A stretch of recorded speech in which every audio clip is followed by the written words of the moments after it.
New build or resale? Let's compare them calmly so you can pick the path that fits your life, fit, time, and costs, without second guessing later. Hi, I'm Jeffrey Hoffmann. I work across Westchester, Dutchess, and Putnam. First, define your win. Say it out loud. What matters most right now? Is it a certain layout, a short commute, monthly comfort, or being settled before a specific date? When your goal is sharp, the right choice usually introduces itself. The appeal of new construction. You get fresh systems, modern layouts, energy-efficient windows and mechanicals, and that clean first owner feeling. Upgrades are chosen up front, cabinets, counters, fixtures, so the home arrives with your taste baked in. Fewer unknowns on day one. The trade-offs. Timeline drift or scope creep. Weather, labor, materials, or inspections can shift delivery dates. Upgrade lists grow quickly if you're not careful. Warranty coverage is a plus, but coverage has limits. Know what's included and for how long. If your move-in date is firm, have a backup plan in case the calendar slides. The appeal of resale. You can often move sooner and you have more neighborhood choices. Established streets, trees, parks, train access, or a specific school district. What you see is what you're buying. Light, room sizes, yard, and the feel of the block today. The trade-offs. You may inherit small projects and dated finishes. Inspections can surface repairs, and older systems have their own rhythms.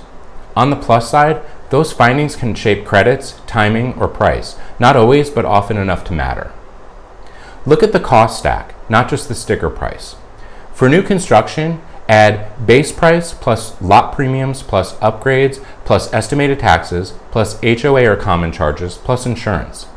If landscaping, appliances, or window treatments aren't included, budget them.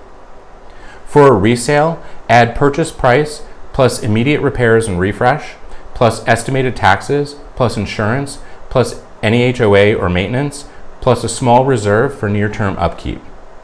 Make two ranges, a base monthly, feels easy, and a buffer monthly, you could carry for a season. When you compare the full stack, a cheaper option sometimes isn't the cheaper option at all.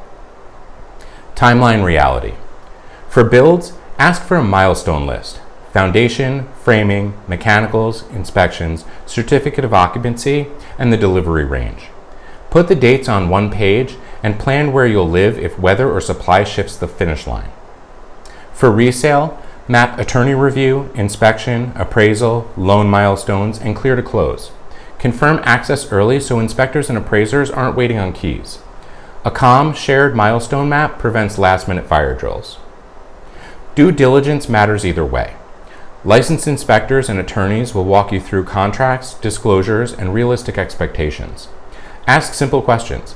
If a phrase or fee is unclear, slow down and get it defined. Clarity now is cheaper than surprises after closing. So which path should you choose? If your top priority is a tailored finish and you have timeline flexibility, new construction can be a great fit. Just keep upgrades intentional and understand the warranty. If your top priority is location certainty, an earlier close or a set commute, resale often wins. Either way, when you compare fit, time, and the full cost stack, the decision gets obvious. Download the new versus resale comparison sheet. It's a one-page side-by-side, fill it in with your numbers and your dates, and the right lane will pop. The link is below. Subscribe for more buyer tips each week.